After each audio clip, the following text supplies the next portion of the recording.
नमस्कार दोस्तों। आशा करता हूँ कि आप लोग बढ़िया होंगे। 5 दिन की छुट्टियाँ बिताकर जब ससुराल पहुँची तो पति घर के सामने स्वागत में खड़े थे। अंदर प्रवेश किया तो छोटे से गैराज में चमचमाती गाड़ी खड़ी थी, स्विफ्ट डिज़ायर। मैंने आंखों ही आंखों से पति से प्रश्न किया तो उन्होंने गाड़ी की चाबियां थमाकर कहा, कल से तुम इस गाड़ी में कॉलेज जाओगी प्रोफेसर साहिबा। Oh my God! खुशी इतनी थी कि मुंह से और कुछ निकला ही नहीं। बस जोश और भाव आवेश में मैंने तहसीलदार साहब को एक ज़ोरदार झप्पी दे दी और अमर बेल की तरह उनसे लिपट गई। उनका गिफ्ट देने का तरीका भी अजीब हुआ करता है। सब कुछ चुपचाप और अचानक। खुद के पास पुरानी इंडिगो है और मेरे लिए और भी महंगी खरीद लाए।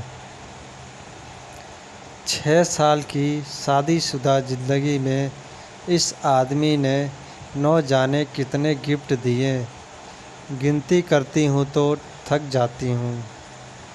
ईमानदार है, रिश्वत नहीं लेते, मगर खर्चीले इतने हैं कि उधार के पैसे लाकर गिफ्ट खरीद लाते हैं। लंबी सी झप्पी के बाद मैं अलग हुई तो गाड़ी का निरीक्षण करने लगी। मेरा पसंदीदा कलर था, बहुत सुंदर थी। फिर नज़र उस जगह गई जहाँ मेरी स्कूटी खड़ी रहती थी। हठास वो जगह तो खाली थी। स्कूटी कहाँ है? मैंने चिल्लाकर पूछा। बेच दी मैंने। क्या करना अब उस जुगाड़ का? पार्किंग में इतनी जगह भी नहीं है। मुझसे बिना पूछे बेच दी तुमने? एक स्कूटी ही तो थी, पुरानी सी। गुस्सा क्यों होती हो? उसने भावहीन स्वर में कहा तो मैं चिल्ला पड़ी। स्कूटी नहीं थी वो, मेरी ज़िंदगी थी। मेरी धड़कनें बजती थी उसमें। मेरे पापा की इकलौती निशानी थी मेरे पास। मैं तुम्हारे तोहफे का सम्मान करती हूँ, मगर उस स्कूटी के बिना मुझे नहीं चाहिए। तुम्हारी गाड़ी तुमने मेरी सबसे प्यारी चीज़ बेच दी, वो भी मुझसे बिना पूछे। मैं रो पड़ी। शोर सुनकर मेरी सास बाहर निकल आई। उसने मेरे सर पर हाथ फेरा तो मेरी रुलाई और फूट पड़ी। रो मत बेटा, मैंने तो इससे पहले ही कहा था। एक बार बहू से पूछ ले, मगर बेटा बड़ा हो गया है, तहसीलदार है, माँ की बात कहाँ सुनेगा। मगर तू रो मत। और तू खड़ा खड़ा अब क्या देख रहा है? वापस ला स्कूटी को। तहसीलदार साहब गर्दन झुकाकर आए मेरे पास। रोते हुए नहीं देखा था मुझे पहले कभी। प्यार जो इंतहा करते हैं, याचना भरे स्वर में बोले, सॉरी यार, मुझे क्या पता था वो स्कूटी तेरे दिल के इतनी करीब है। मैंने तो कबाड़ी को बेचा है सिर्फ 7,000 में। वो मामूली पैसे भी मेरे किस काम के थे? यूं ही बेच दिया कि गाड़ी मिलने के बाद उसका क्या करोगी? तुम्हें खुशी देना चाहिए थी, आंसू नहीं। अभी जाकर लाता हूँ। फिर वो चले गए। मैं अपने कमरे में आकर बैठ गई, जड़वत सी। पति का भी क्या दोष था? हाँ, 1-2 बार उन्होंने कहा था कि ऐसे बेचकर नई ले लो। मैंने भी हंसकर कह दिया था कि नहीं यही ठीक है, लेकिन अचानक स्कूटी न देखकर मैं बहुत ज़्यादा भावुक हो गई थी। होती भी कैसे नहीं, वो स्कूटी नहीं औकात थी मेरे पापा की। जब मैं कॉलेज में थी तब मेरे साथ में पढ़ने वाली एक लड़की नई स्कूटी लेकर कॉलेज आई थी। सभी सहेलियां उसे बधाई दे रही थी। तब मैंने उससे पूछ लिया कितने की है। उसने तपाक से जो उत्तर दिया उसने मेरी जान ही निकाल ली थी। कितने की भी हो, तेरी और तेरे पापा की औकात से बाहर की है। अचानक पैरों में जान नहीं रही थी। सब लड़कियां वहां से चली गई थी, मगर मैं वहीं बैठी रह गई। किसी ने मेरे हृदय का दर्द नहीं देखा था। मुझे कभी यह एहसास ही नहीं हुआ था कि वे सब मुझे अपने से अलग गरीब समझती थी, मगर उस दिन लगा कि मैं उनमें से नहीं हूँ। घर आई तब भी अपनी उदासी छुपा नहीं पाई। माँ से लिपट कर रो पड़ी थी। माँ को बताया तो माँ ने बस इतना ही कहा, छिछोरी लड़कियों पर ज़्यादा ध्यान मत दे, पढ़ाई पर ध्यान दे।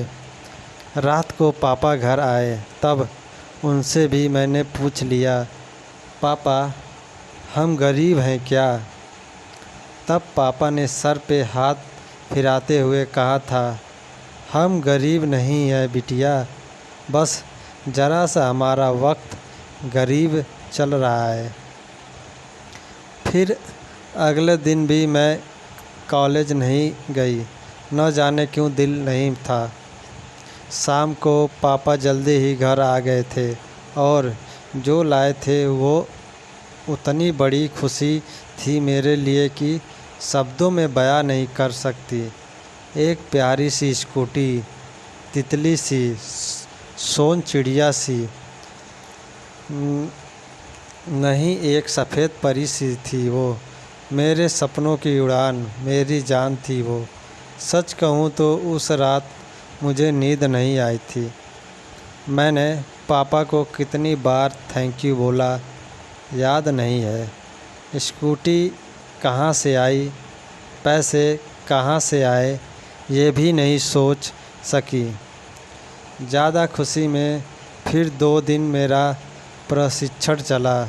साइकिल चलानी तो आती थी, स्कूटी भी चलानी सीख गई।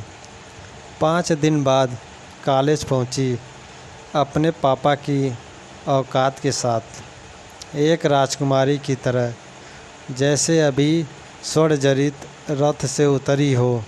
सच पूछो तो मेरी ज़िंदगी में वो दिन खुशी का सबसे बड़ा दिन था। मेरे पापा मुझे कितना चाहते हैं सबको पता चल गया था। मगर कुछ दिनों बाद एक सहेली ने बताया कि वो पापा के साइकिल रिक्शा पर बैठी थी। तब मैंने कहा, नहीं यार, तुम किसी और के साइकिल रिक्शा पर बैठी हो। मेरे पापा का अपना टेम्पो है। मगर अंदर ही अंदर मेरा दिमाग झंझना उठा था। क्या पापा ने मेरी स्कूटी के लिए टेम्पो बेच दिया था? और 6 महीने से ऊपर हो गए, मुझे पता भी नहीं लगने दिया। शाम को पापा घर आए तो मैंने उन्हें गौर से देखा। आज इतने दिनों बाद फुर्सत से देखा तो जान पाई कि दुबले पतले हो गए हैं, वरना ध्यान से देखने का वक्त ही नहीं मिलता था। रात को आते थे और सुबह अंधेरे ही चले जाते थे। टेम्पो भी दूर किसी दोस्त के घर खड़ा करके आते थे। कैसे पता चलता बेच दिया है? मैं दौड़कर उनसे लिपट गई। पापा, आपने ऐसा क्यों किया? बस इतना ही मुख से निकला। रोना जो आ गया था। तू मेरा गुरूर है बिटिया, तेरी आँख में आंसू देखूं तो मैं कैसा बाप। चिंता ना कर, बेचा नहीं है, गिरवी रखा था, इसी महीने छुड़ा लूँगा। आप दुनिया के बेस्ट पापा हो, बेस्ट से भी बेस्ट। इसे सिद्ध करना ज़रूरी कहाँ था। मैंने स्कूटी मांगी कब थी, क्यों किया आपने ऐसा। 6 महीने से पैरे से सवारियाँ ढोई आपने। ओह पापा, आपने कितनी तकलीफ़ झेली मेरे लिए। मैं पागल कुछ समझ ही नहीं पाई और मैं दहाड़े मारकर रोने लगी। फिर हम सब रोने लगे, मेरे दोनों छोटे भाई, मेरी मम्मी भी। पता नहीं कब तक रोते रहे। वो स्कूटी नहीं थी मेरे लिए, मेरे पापा के खून से सींचा हुआ उड़न खटोला था मेरा, और उसे किसी कबाड़ी को बेच दिया। दुख तो होगा ही। अचानक मेरी तंद्रा टूटी। एक जानी पहचानी सी आवाज़ कानों में पड़ी। फट फट फट। मेरा उड़न खटोला मेरे पति देव यानी तहसीलदार साहब चला कर ला रहे थे, और चलाते हुए एकदम बुद्धू लग रहे हैं। दोस्तों, कहानी अच्छी लगी हो तो लाइक और सब्सक्राइब ज़रूर करना। वीडियो को लास्ट तक देखने के लिए बहुत बहुत धन्यवाद।